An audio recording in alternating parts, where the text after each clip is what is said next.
But if you look at Daniel chapter 6, we are continuing our series through Daniel, and we are coming to an end, to a junction point in the book. Daniel chapter 6 marks the end of the narrative portion of the book. We've seen Daniel 1 through 6, or what we call the court tales, of how God is working inside the courts of three powerful kings. We saw Nebuchadnezzar over the past several months. Last week, the past 2 weeks, we saw the king Belshazzar, his grandson. And then we also saw how God was bringing the end to the Babylonian Empire, about how he was sovereign. And something that was that was pronounced over between 70 and 100 years before the downfall of the Babylonian Empire, we see that he brought Cyrus from Persia to come in and to end not only Nebuchadnezzar's line, but also the empire without any blood except for the death of the king. So we are at that point to where we see a new king who is Darius the Mede, a new kingdom coming in, but we still see the handprints of God all over this. So what will happen is that today we'll do Daniel 6. I'll be gone next week for vacation, and the week after that, those are the 2 weeks, Ryan's preaching. Then 4th of July weekend, so we're going to be starting Daniel chapter 7, which opens the part of visions and dreams and prophecy for God's people and the coming Messiah. We're going to be talking about that after the 4th of July weekend. So we'll take a little break in this pause in Daniel, in this little transition.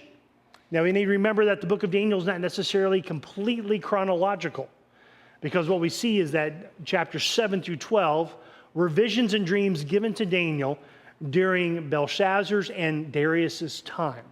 So that's kind of what we're looking at. But what we see is the story of Daniel is round out talking about the remaining faithful in troublesome times.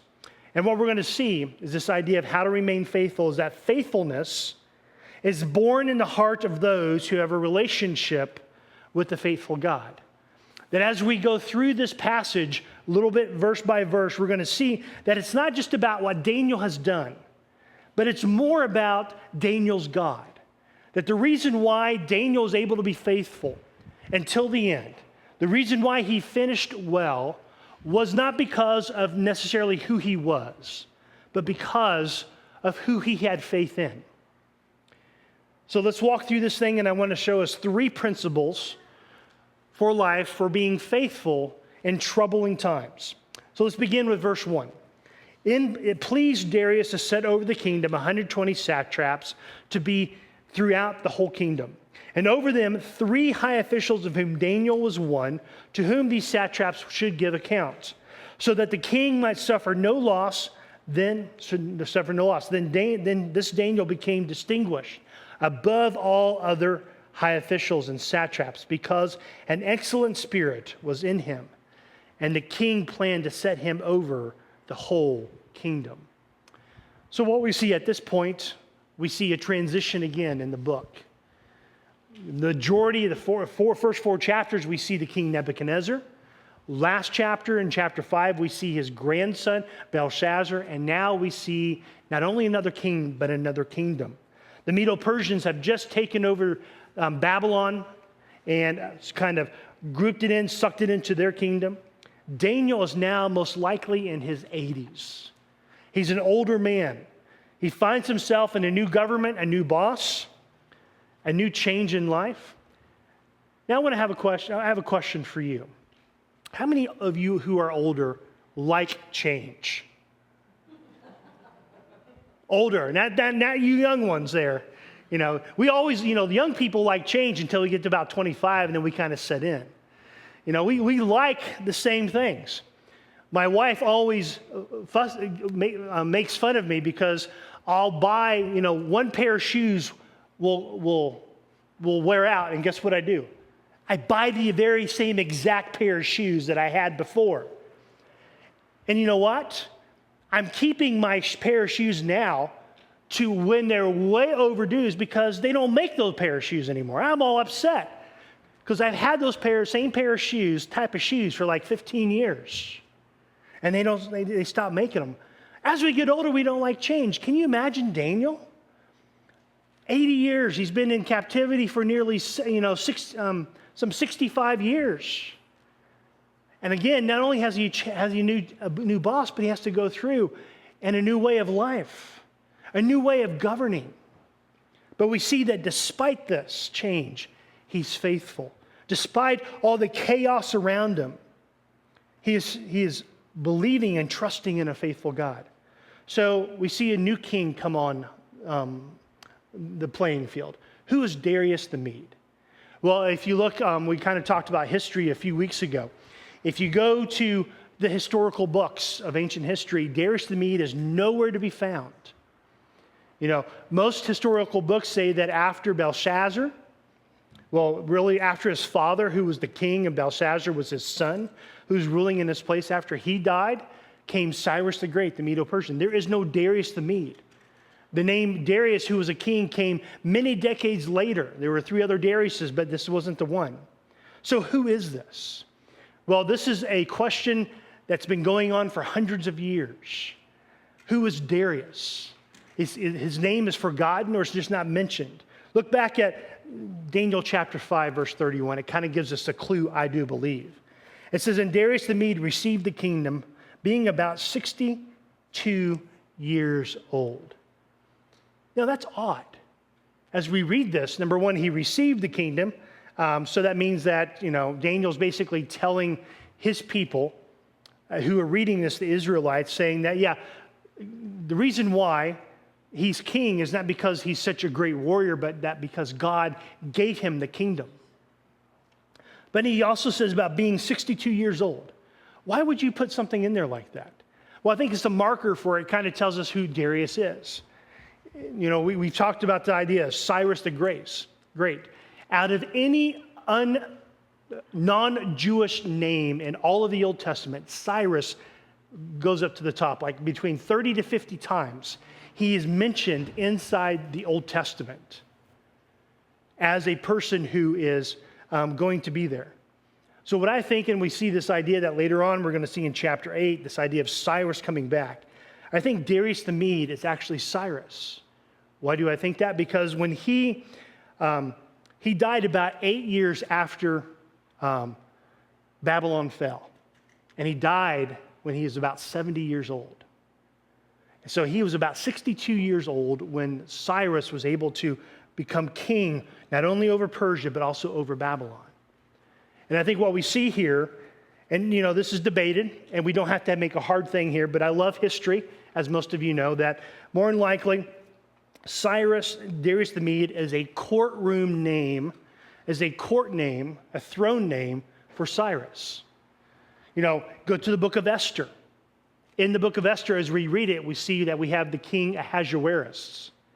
But really, in history, it tells us that was King Xerxes. So because of the Medo-Persian Empire, because of these two empires coming together as co-regents, you had a lot of different names. Some of them were Persian, some of them were Medo. It's the same thing. You see in courts today that when you become king, you may change your name or you add something to your name to kind of equate you to the past.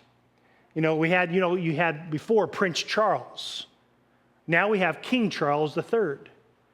Whenever you have a pope come to power, what happens?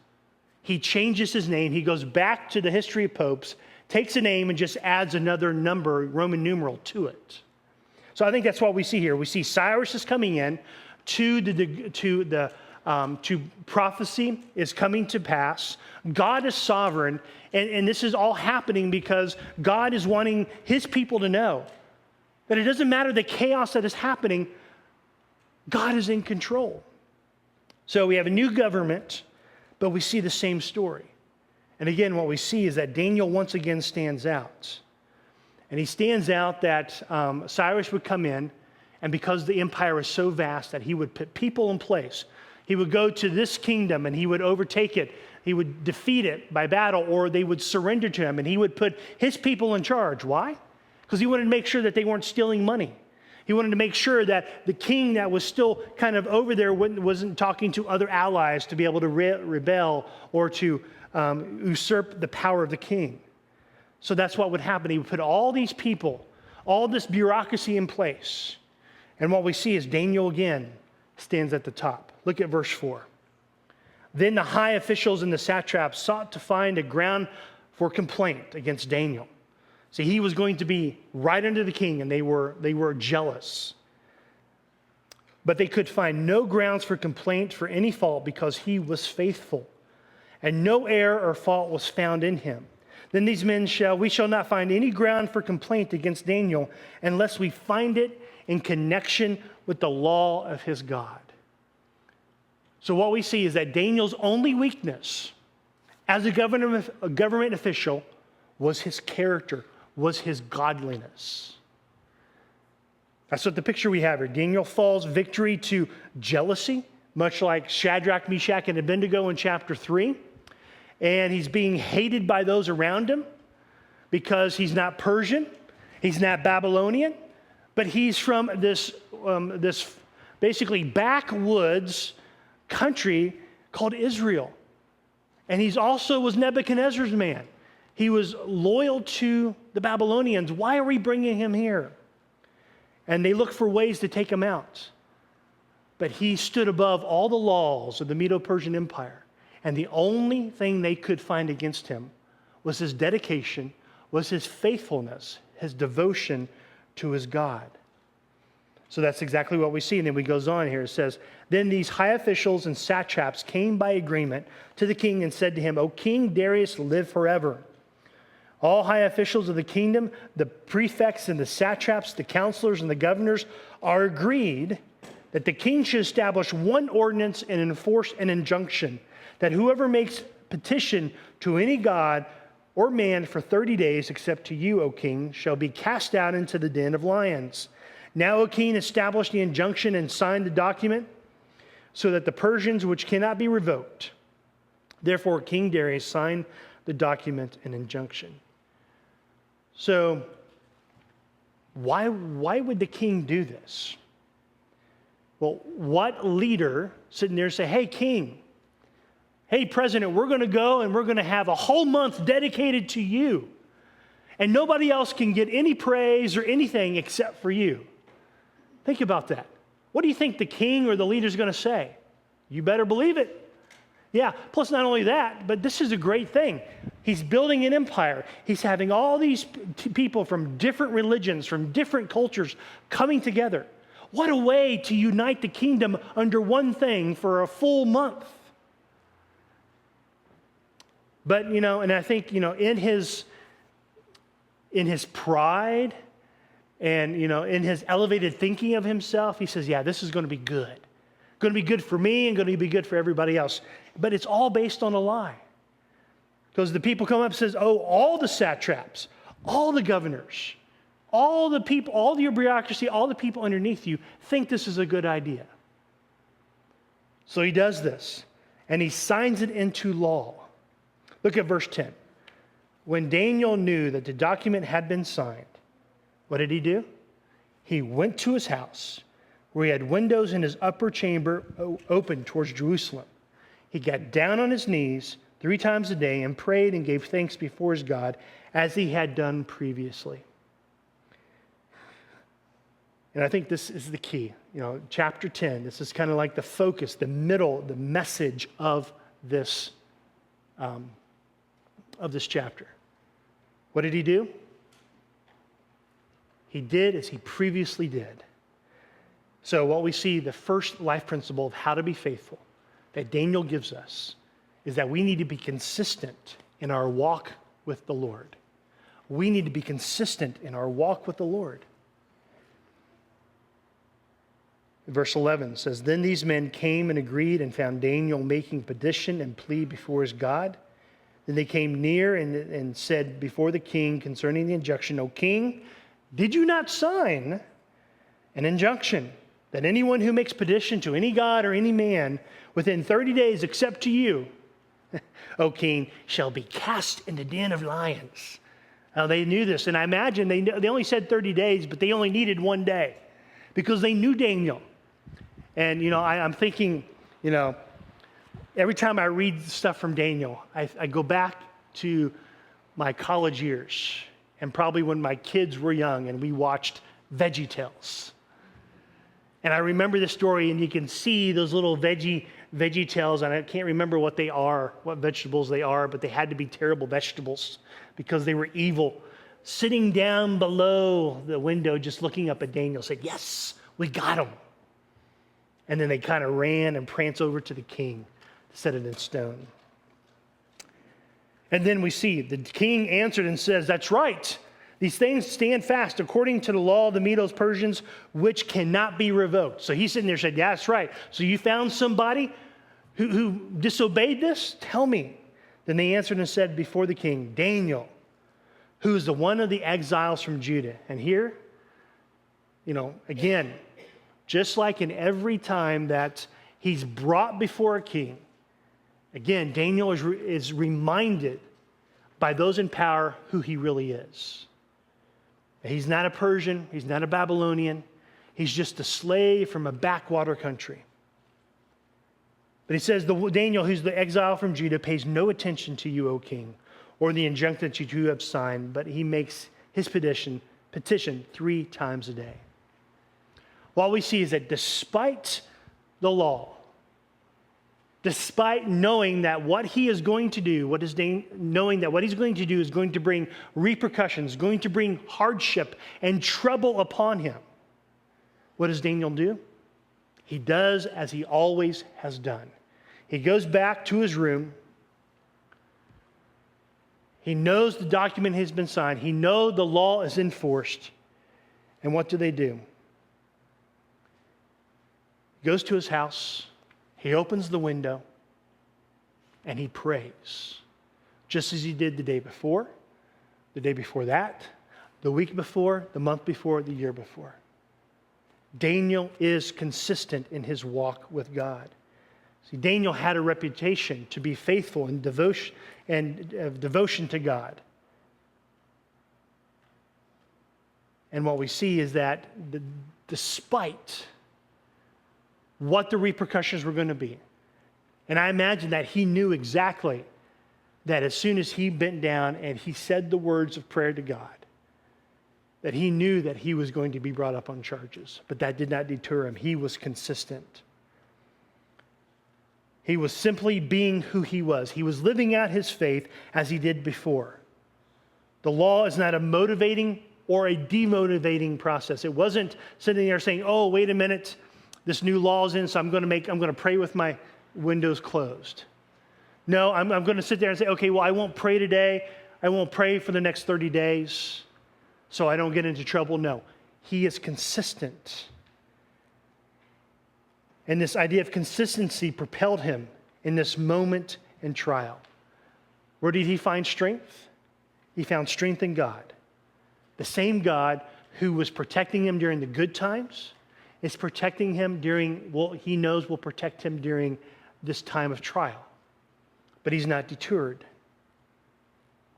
So he opens his window. He faces towards Jerusalem because that's kind of where we see David did. And this idea of praying 3 times a day, he's describing his practice just as David prayed 3 times a day, morning, noon, and night. It's not saying that to be faithful, we have to pray 3 times a day.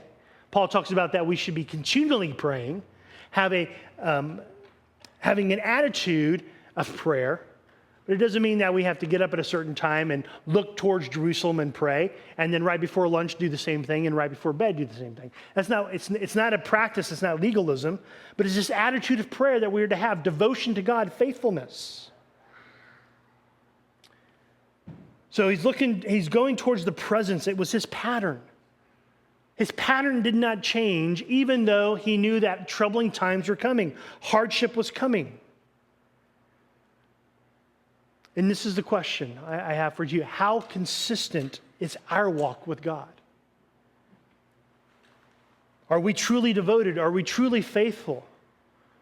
Are we truly sold out to be faithful to God no matter the consequence? It's all about Consistency. You know, there's a repeated line that as I was reading this and preparing the sermon, and I've shared it very often, is that if you were on trial for being a Christian, would there be enough evidence to convict you? Basically, that's what Daniel was. He was on trial for being faithful and a follower to God. And the people who were jealous of him knew exactly that was it. Knew that all they had to do was make sure that he couldn't, fabricate a law so they could bring him down. So my question is, and I even say this to myself, is there enough proof that the people around us, the people that we work with, the people in our family, our neighbors, is there enough proof, public proof, that we are Christians? What can be used against us? Could our character withstand the onslaught of the world and our enemies? Now, I think we don't misunderstand me. I'm not saying that Daniel was perfect. We only have 5 days that we spend with Daniel, and he was not perfect. Because we're going to see in chapter 9 that not only is he praying for his sins, but he's praying for the sins of his people. We all have times where we're not inconsistent. Where we do what we do or say or think doesn't line up with what we know and believe, don't we? There's times when we don't trust God enough. There are times because of anger or whatever, we kind of lose our senses. We lose our character. We sin. An inconsistent life is one where we do not pursue God as a pattern of life. But even though there may be times of inconsistency, could there be said that we live a life of consistency, of being faithful to God, despite our problems? Because I think what we see with Daniel is that consistency is the one that makes us ready to go through troubling times.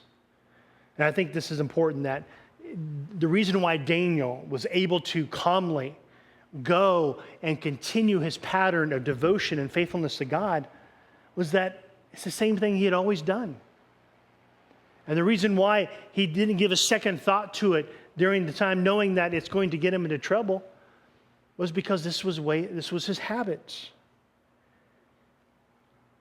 And we need to understand that if we're not consistent in good times, in the times of blessing, in the mountaintop experiences, then there is no hope for us to be consistent and faithful when the trouble comes, when the world is encroaching on our door, when we are put through a test or a trial. You see, friends, if we are not consistent with our walk with God, if we do not consistently read His Word, pray, obey God, gather together with His saints, pursue the things of God, then our private lives are not preparing us for public pressure. Readiness to handle hardship. Readiness to live faithfully in the times of trials and trouble is born in consistency. Think about it. You know, when you go into the military, you just sign up, and then a month before you go to war, you start training? No. You sign up, and what do? They send you to boot camp, and they shave your head. Now, for some of you, that doesn't matter. You know, you've already lost your hair to whatever reason. But you're there, and then all of a sudden, you're dressed, and you're given new things, and all the next, you're not even, and in the middle of the night, they wake you up, and they make you go on these long marches. Why? Because they want you to have the stamina. They sit there, and they want to make sure that you can shoot that gun when you're asleep and be able to aim correctly. They practice so that when you're thrown into conflict, when the battle comes, you're ready. Why is it that we spend billions and billions of dollars just shooting at targets and airplanes? So that when the real thing hits, when the real pressure hits, the pilots don't fizzle. What the military trains for in peacetime makes them ready when they encounter times of war and stress. When we are consistent in our everyday life, we are preparing ourselves for when the time comes and the hard decisions have to be made. It helps us when we encounter spiritual stress. Why is it that when we face temptation, why is it that it's so easy to fall into that temptation or to jump into that temptation? It's because we, as God's children, haven't been faithful throughout the times. So when that stress, when that decision, when that temptation or that test comes, we fail. It's not because it was any harder, but because we were not preparing for it. Because if we look at the book of Daniel, we see 5 stories of Daniel that cover roughly 5 days of his life. Daniel chapter 1, when he comes in and says, no, I'm not going to eat the food. Daniel chapter 2, when he sits there and all the wise men, including him and his friends, are about to die because Nebuchadnezzar had a bad dream. He says, wait. And he interprets the dream and he saves the people. Daniel chapter 4, he basically goes to a king and says, King, you're too proud and God's going to judge you. He was faithful. He did not shiver. He did not fear. He'd shake away from it. Daniel 5, same thing happened. He goes upon a king who could end his life, but yet he tells the truth. And here in Daniel chapter 6, 5 days, over a life of 70 plus, about 60 some plus years in exile. And yet he's consistent. He was able to live those 5 days, be faithful in those high pressure days. Why? Because he was consistent in the other 25,000, 27,000 days. Think about that. Now we sit there and we say that Daniel's one of these great heroes of the faith, and he was. But the reason why he was able to stay faithful in the 5 days that we read about him was not because he was such a great man, but because he was consistent of those 25 days. Robert Lloyd says that slow and steady wins the race. How many of you kids have heard the story of the tortoise and the hare? The race of the tortoise and the hare, right? You know, if you're looking at that at the starting line, who do you think is going to win? The rabbit. They're fast. I think I have like 6 rabbits in my yard. It's been a fruitful year for them. So hopefully at the proper time, I'll have a freezer full of rabbits. We'll see. We'll see what Sophie says. I don't know about that. But they're fast. They're faster than my dog. But see, you know, the story goes that the hare thought, oh man, I have this in the bag. So what does he do? He kind of takes a break. He becomes lazy. But what does this turtle do? The turtle just keeps going, 1 foot after another, 1 foot after another, 1 foot after another. And this is kind of what it is. I think the Christian life, and this is something from that I didn't come up with, but something from the great Puritans and the fathers of faith basically said the Christian life is not about pizzazz, but plotting. It's not about pizzazz, but plotting. Not plotting to overtake something, but plotting. The idea of 1 foot after another. You know, you walk down the path 1 foot after another. You scale Meadow Mountain up the trail by 1 foot after another. You know, plotting, the dictionary defines it as a slow, heavy walk to trudge with monotonous perseverance. It's not fast, but you're going to get there with 1 step after another. God wants us to live a life while we are here on this earth that's plotting. People should not be looking for the silver bullet to becoming faithful. I think as Americans, we want the air fryer version of Christianity. We want the microwave version of Christianity, really? But what the Bible tells us is that it's not that. It's the slow cooker. That's what it means. And it's true. What happens if you put a roast in a microwave? It's unedible. But what happens if you slowly cook it or smoke it for 10 to 12 to 24 hours? Man, it's going to melt in your mouth. See, that's what Daniel is telling us. That the way to be faithful is 1 day at a time, 1 month at a time. And it could be that you're living a life that you can only focus on 1 hour at a time. But make that faithful decision. Walk in faith. And as Paul talks about this in Philippians 2, it's working out your salvation. Not working for your salvation, but working out your salvation. We have been called to be faithful. And what does that mean? To do that. Success in Christian life is not measured by remarkable or spectacular spiritual feats. It's living a life one day at a time, 1 month at a time, and finishing well. And I think some of the greatest leaders in the Bible were those plotters. Think about Moses. Think about how long he had to spend in the wilderness, 40 years. Not because of his sin, but because of Israel's sin. Now, eventually he was not able to go into the promised land because of his sin, but he was faithful during those years. I don't know if I would have that much patience. You know, David fleeing his enemies. He already been told that he was going to be king. He was anointed by the king to be king. But yet he had to live and he had to run and hide in caves until the time God made it to where he could become public king. Same thing with Paul. He made long looping journeys to go share the gospel to all these churches. And they faced trials of many kinds. And they made steady progress by not giving up. They were stronger, wiser, and more likely to keep their eyes on the right horizon. What is that? Is we live a life of consistency.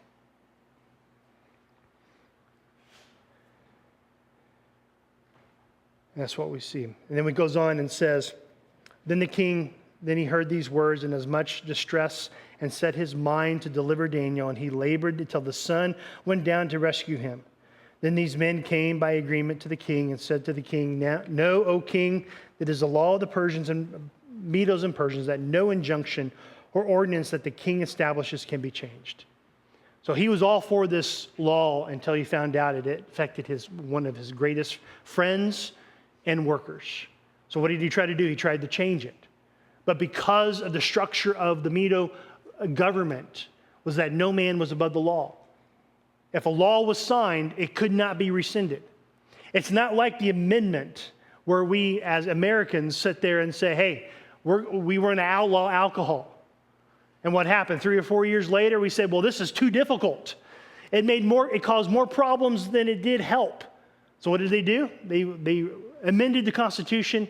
I can't remember I think it was the complete names, the 20th or whatever amendment, and sit there and says they made it legal again to drink and to make alcohol.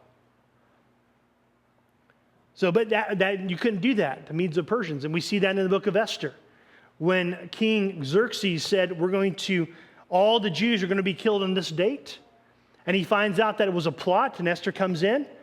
He was at a loss. Well, he couldn't sit there and say, well, no, we're going to cancel that date. He couldn't do that. So what he did, he made another law on top of that and says, hey, all those people, the Jews can protect themselves, and no harm will come to them if they are protecting themselves in self-defense. So he labors and he tries to do this, but the people come up, the people who are jealous of Daniel says, nope, it can't be changed. You got to throw him in the lion's den. Then look at verses 16 and 18, and we see this again. Then the king commanded, and Daniel was brought and cast into the den of lions. The king declared to Daniel, may your God who you serve continually. Again, the king even knew how faithful Daniel was.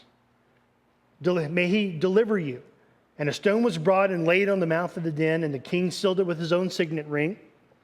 And not only that, but look at the next. And with the signet of his lords, that nothing might be changed concerning Daniel. What you see is you have all these government officials who didn't trust their king. Well, he may sit there and he may, when we're all gone, sneak out in the middle of the night, rescue Daniel, and re-sign his signet ring. We're going to make sure. They're sitting in back. You know, as the president likes to sign all these executive orders and laws, same people. They're back here behind it and say, hey, we're going to put our signet ring on it. because they were jealous. They wanted to make sure that everybody knew that they were behind the king, and they didn't trust the king. And then look how the king reacted. Then the king went to his palace, spent the night fasting. No diversions were brought to him, and sleep fled from him. You know, I think it's interesting that in this story, we don't have a description. Daniel doesn't say what happened with him and the lions. But that's what we focus on, isn't it? You know, was he sitting there? You know, I'm not a cat lover. So this is why I would skip it. But, you know, were the cats down there snuggling up to Daniel, purring? And was he petting the lions? We don't know. But what the Bible does tell us is that the effect that it had on an unbelieving king. He was so distraught and his faith was so little that he refused to have any diversions. So no entertainment was there. No women came. He didn't even sleep or eat. He was just waiting, hoping that Daniel would be okay. And then look at verse 19. Then at the break of day, the king arose and went in haste to the den of lions. As he came near to the den where Daniel was, he cried out to the tone of anguish. The king declared to you, O Daniel, servant of the living God, has your God, whom you continually serve, again, see this, been able to deliver you from the lions? And he sits there and he waits. I can imagine, okay. Then Daniel said to the king, O king, live forever. I imagine that his face and his body language was just of relief. My God sent his angel and shut the lion's mouth, and they have not harmed me, because I have been found blameless before him and also before you, O king. I have done no harm. Then the king was exceedingly glad and commanded that Daniel be taken out of the den. So Daniel was taken out of the den, and no kind of harm was found on him, because he had trusted in his God.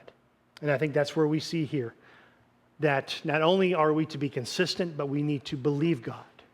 We need to trust him. We need to always believe God. Now, just believe in him, not sitting there saying, oh yeah, there is a God, because even the king said that. Well, he believed that there was Daniel's God. But see, Daniel went so far, and he was not afraid of the lion's den, because he knew, he believed God. He believed in his word, his promises.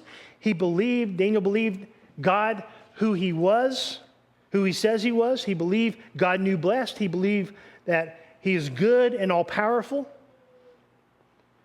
So how was it that Daniel was able to go through these trials and troublesome times? Is because he remembered and trusted a God that he knew was powerful, was good. He remembered that God protected his friends, Shadrach, Meshach, and Abednego, and that God can protect him as well. And that despite whatever had happened, despite that even if the lions ate him, he knew that he was faithful. And he knew that he was blameless before God. And he knew that God was faithful. That whether in death or life, God would be with him. That's what it was. Look at verse 24. And the king commanded, and those men who had maliciously accused Daniel were brought and cast into the den of lions. They, their children, and their wives, and before they reached the bottom of the den, the lions overpowered them and broke all their bones into pieces.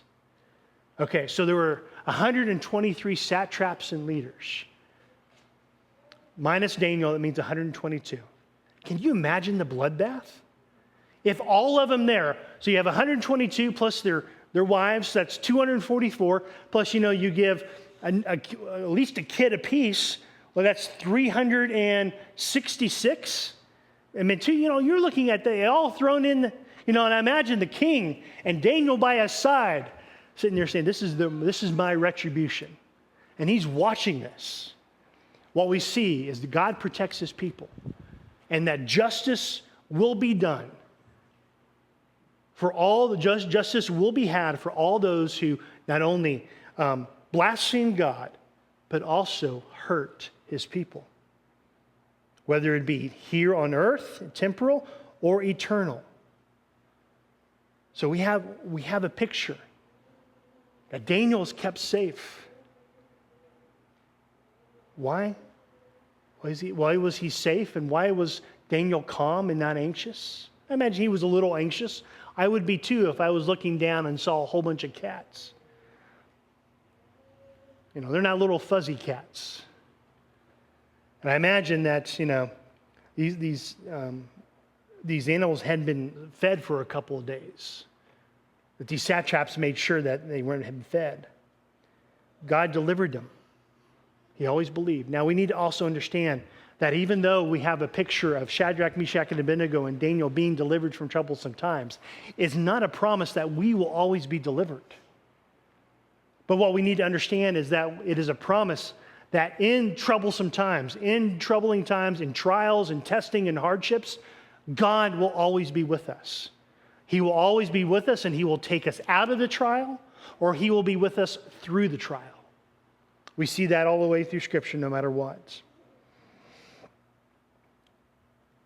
And then what we see, as after this, the king writes, the king Darius wrote to all the peoples and nations, this is verse 25, and languages that dwell in all the earth, peace be multiplied to you. I make a decree that in all my royal dominion, people are to tremble and fear before the God of Daniel. For he is the living God, enduring forever. His kingdom shall never be destroyed, and his dominion shall be to the end. He delivers and rescues. He works signs and wonders in the heavens, and he who has saved Daniel from the power of the lions. Look at this. We have an unbelieving king saying the truth that this whole book's about. Verse 26. Why is it that chapters 2 through 7 are in the language of that day, Aramaic and not in Hebrew? It was because this book was written to tell the kings of the world that, their kingdoms will rise and fall, but God's kingdom will last forever. And it's exactly what King Darius the Mede says. Your kingdom will last forever. And how is it that we are to share that? The best way that we can be a witness for God is to be consistent in our life and to make sure that as God gives opportunity, we share that love and we share that faithfulness about a faithful God to others, just as Daniel did.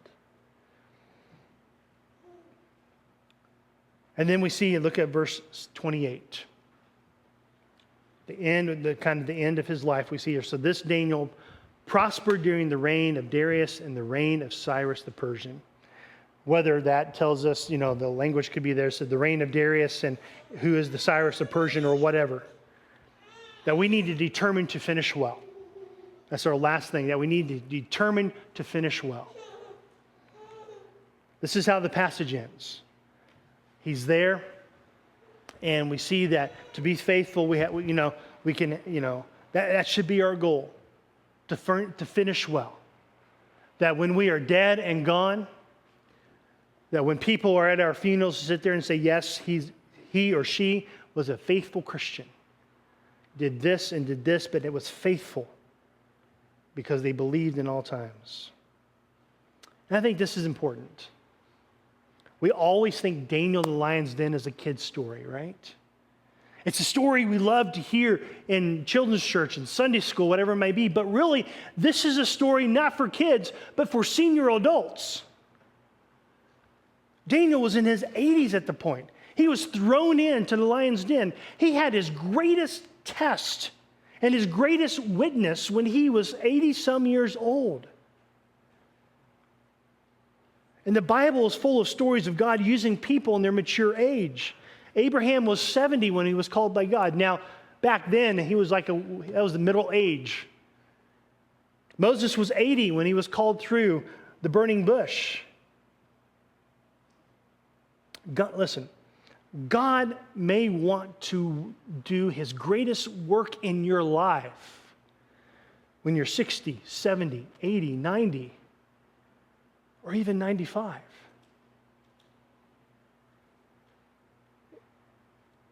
God still has a plan for you.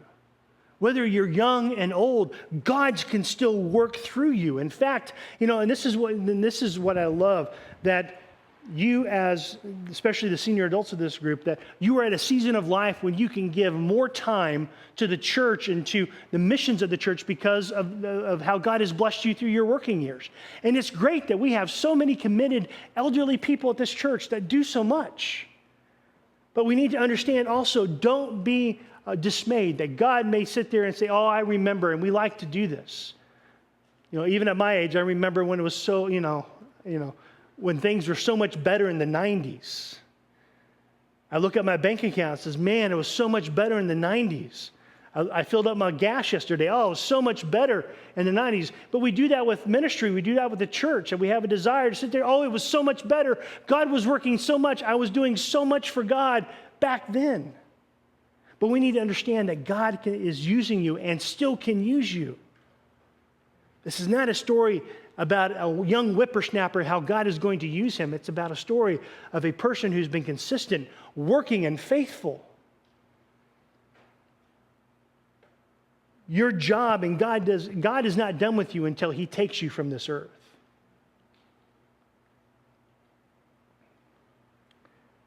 See, a life of faithfulness is a life of consistently walking with God, believing God at all times, and also a desire to finish well.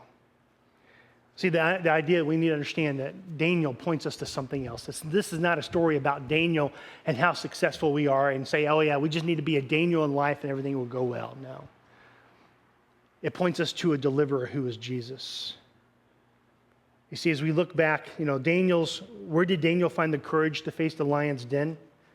His courage came from his faith in a living God. He already had all these visions about this coming Messiah. The hope of Israel was coming. Jesus Christ, the hope of Israel, was coming. It was future for Daniel, and he had faith in that God was going to bring it. The great thing is that the hope of Israel, the Messiah, has already come. It's no longer in the future. It's in the past. We look back to the cross. And as we look back to the cross, we need to see Jesus himself face the same threat as Daniel in the lion's den. Jesus was framed by a false charge by those that disliked him, just as Daniel. The religious leaders hated Jesus. Daniel was arrested after praying. Jesus was arrested in the garden after praying. Darius worked to see Daniel released but failed. Pilate also indicated a willingness to release Jesus, but ultimately washed his hands of it and says, well, whatever you guys want. And we also see that both Jesus and Daniel were silent, didn't really give a defense because they trusted, they knew it was God's plan. Trimper Longman, pastor and writer, says but the biggest difference between these two is that Daniel emerges without a scratch while Jesus dies.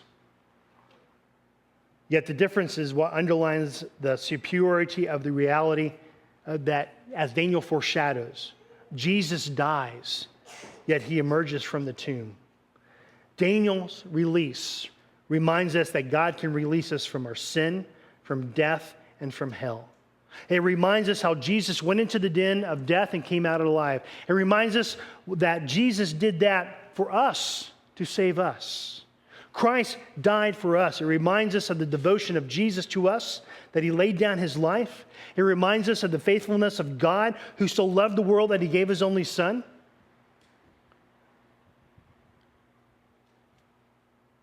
If we want to be faithful, we need to understand and we need to discover how much God loves us. Let Jesus, more than Daniel, move you towards a greater faithfulness. My question to you, have you been rescued from your sins? If you're here today and you've never given your life to Jesus, have you been rescued from your sins? There's an opportunity to be faithful, not because of who you are, but because of what Christ can do for you. He's the one that can pay for your sins because he's paid for it on the cross. And while yet he did not come out of this unscathed, he came out of the tomb so that we may be faithful to the end. If you're here as your believer, my question to you, are you pursuing a life of faithfulness? Are you plotting day after day, being consistent in your walk with God and your time with God and your desire to be consistent in your relationship not only with God but with others? How are we to be faithful? Not just to be able to grin and bear it, not just to be able to pull ourselves up with the bootstraps, but we need to do that because we have a relationship with a God who is faithful. He has been faithful to us so that we may be faithful to him.